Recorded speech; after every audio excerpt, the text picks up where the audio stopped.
السلام عليكم ورحمة الله وبركاته.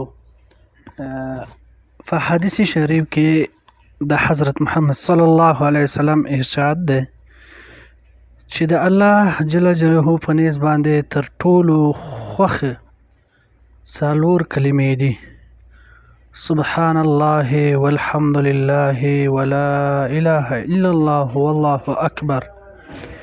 د دې حدیث بخاری را نقل کړی او مسلم را نقل کړی دی.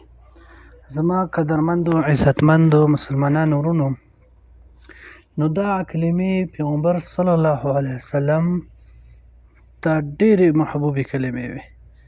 نو موږ تاسو ته باید پکار دی چې دا کلمې په هر ورځ کې کم از کم 100 ځله ووایو.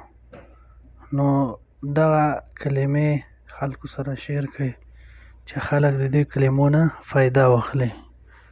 والسلام.